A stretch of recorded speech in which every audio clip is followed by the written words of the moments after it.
अभी यूपी उत्तर प्रदेश में लेखपाल की भर्ती निकली हुई है और मतलब कि इसकी एग्जाम आने वाली है, तो अपने मन में यह संशय रहता है कि राजस्व लेखपाल और चकबंदी लेखपाल जो होते हैं उनमें फ़र्क क्या है, उनकी ड्यूटीज़ क्या है, किस में काम ज़्यादा होता है और किस में काम कम रहता है और अपनी सैलरी कितनी होती है। सबसे पहले अपन शुरुआत करते हैं सैलरी से। तो सैलरी ये जो है ग्रेड आती है, लेखपाल ग्रेड सी में आती होती है। पहले 6th पे स्केल तक ग्रेड पे चलता था, उसके अनुसार ये 2000 ग्रेड पे में आती है। 2000 ग्रेड पे लगभग अपन मान के चले 10 गुना तो 20,000 रुपये बेसिक सैलरी होती है।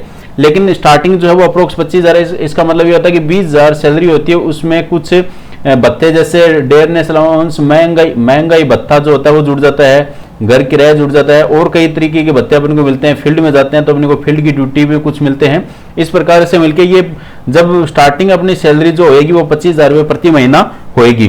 ठीक है, इसके बाद में अपन बात करते हैं कि ड्यूटीज की बात करते हैं कि राजस्व लेखपाल क्या होता है और चकबंदी लेखपाल क्या होता है। राजस्व लेखपाल अपन बोलते हैं तो एक वो कॉमन चीज हो गई। इनको कहीं ना कहीं कई जगह पटवारी भी बोलते होते हैं, लेकिन इसमें ड्यूटी, नेचर ऑफ ड्यूटी के हिसाब से दो टाइप में बांट दिया। राजस्व लेखपाल जो होता है वो ऑफिस में बैठ के ऑफिशियल काम संभालता है। ठीक है, तो राजस्व लेखपाल का ऑफिशियल काम क्या क्या हो सकता है, तो जो भी जमीन का रिकॉर्ड होता है, आजकल सब ऑनलाइन है, तो ऑनलाइन रिकॉर्ड को मेंटेन करना इसका काम होता है। ऑनलाइन रिकॉर्ड में कुछ भी अपडेट करना हो, जैसे जमीन जो है पिता के नाम पे होता है और उसके बाद उसके बंटवारे हो जाते हैं या बेचान हो जाता है या कुछ और नया खरीदते हैं, तो जो हिस्से होते हैं वो अपने अलग अलग हो जाते हैं। उन चीजों का रिकॉर्ड जो ऑनलाइन वापस फिर से मेंटेन करना है, जिस प्रकार से भी वो राजस्व लेखपाल का काम होता है। या फिर कई बार क्या होता है कि किसी जमीन पे डिस्प्यूट हो जाते हैं, कई प्रकार के वाद विवाद हो जाते हैं और उन वाद विवादों को भी ऑनलाइन दर्ज किया जाता है। वाद विवाद हो जाते हैं, उनको भी अगर ऑनलाइन दर्ज करते हैं अपने खाते के अंदर, ताकि हर कोई देख सके कि भाई अपन कहीं भी जमीन खरीदना चाहते हैं, अपन देख सकें कि उस जमीन पे वो सही है या गलत है। इस प्रकार के वाद विवाद वो भी दर्ज किए जाते हैं। और पुराने जमाने में एक टर्म चलती थी, एक चीज चलती थी, लगान। अपनी जमीन पे जो भी होता था उसको हर किसान को कुछ ना कुछ लगान देना पड़ता था, सरकार को या राजा को, जो भी थे, अंग्रेजों को देना पड़ता था।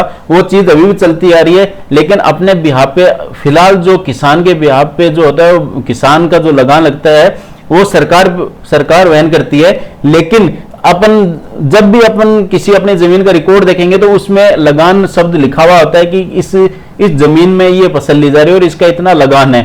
तो लगान की जो कैलकुलेशन की जाती है, जो भी रिकॉर्ड मेंटेन किया जाता है, वो भी राजस्व लेखपाल का ही किया जाता है।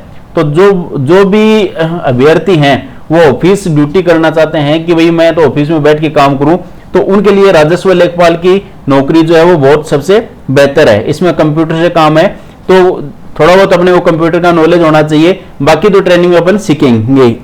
ठीक है, ये चीज अपन ने राजस्व लेखपाल में देखी। अब है चकबंदी लेखपाल, दूसरी जो है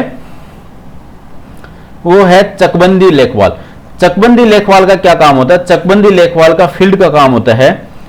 फील्ड का काम का मतलब जैसे कोई भी किसान जैसे जा रहा है, केसीसी बनवानी है उसको या फिर कुछ भी करना है, तो जब वो डॉक्यूमेंट लेके आता है तो वो चकबंदी लेखपाल से लेके आता है। अपने कागज जो भी होता है चकबंदी लेखपाल या पटवारी से लेके आता होता है। अपने दस्तावेज जो है वो तैयार चकबंदी लेखपाल ही तैयार करता है। ठीक है, कोई किसी भी प्रकार का बदलाव होता है तो ऑनलाइन दर्ज होने से पहले ऑफलाइन भी दर्ज होता है। जो भी चीजें उसमें मतलब कि किसी बैंक से लोन ले रहे हैं तो उसमें रहन दर्ज करना है, या उसमें कहीं बेचान है या कोई विवाद दर्ज करना है, तो प्रारंभिक चकबंदी लेखपाल जो वो दर्ज करेगा। उसके बाद राजस्व रिकॉर्ड में जाता है और राजस्व रिकॉर्ड में उसको अपडेट किया जाता होता है। इसके अलावा जमीन नापने का काम जो होता है वो भी चकबंदी लेखपाल का काम होता है। चकबंदी किस चीज को बोलते हैं? आपने अपने पूर्वजों से सुना होगा कि चकबंदी क्या चीज होती है। चक जो है पहले एक जो गांव की जो बाउंड्री होती थी उसको चक बोलते थे, और कई जगह आज भी ये होता है कि भाई गांव के नाम चक के हिसाब से रखे हुए हैं। जैसे राजस्थान में कई गंगानगर, हनुमानगढ़ एरिया जो है वहां पे नहर आ गई तो नहरी, और उसको चक के हिसाब से बांटे हुए होते हैं गाँव की बाउंड्री के हिसाब से। तो चकबंदी का मतलब एक बाउंड्री के अंदर एक गांव को फिक्स कर दिया। ठीक है, उस बाउंड्री में उन गांव वालों की जमीन आ गई और उसको फिक्स कर दिया। और जैसे पहले क्या होता था कि जमीन के टुकड़े होते थे, अपना खेत 2 बीघा कहीं है, किसी किसान का 3 बीघा कहीं है, तो उनको एक साथ एक जगह मतलब आपस में बदलाव करके सबकी जमीन एक साथ की जाती थी। इसको चकबंदी बोलते थे। तो चकबंदी लेखपाल जो है उसका काम जो है वो फील्ड से रिलेटेड है। अगर कहीं जमीन नापनी है, कोई दस्तावेज तैयार करने हैं, ऑफलाइन रिकॉर्ड जो भी तैयार करना है, इनके अलावा जैसे मूल निवास प्रमाण पत्र होता है, जाति प्रमाण पत्र होता है, ये काम भी जो होता है वो पटवारी उनको अप्रूव करता है कि ये यहाँ का मूल निवासी है और इसकी ये जाति है।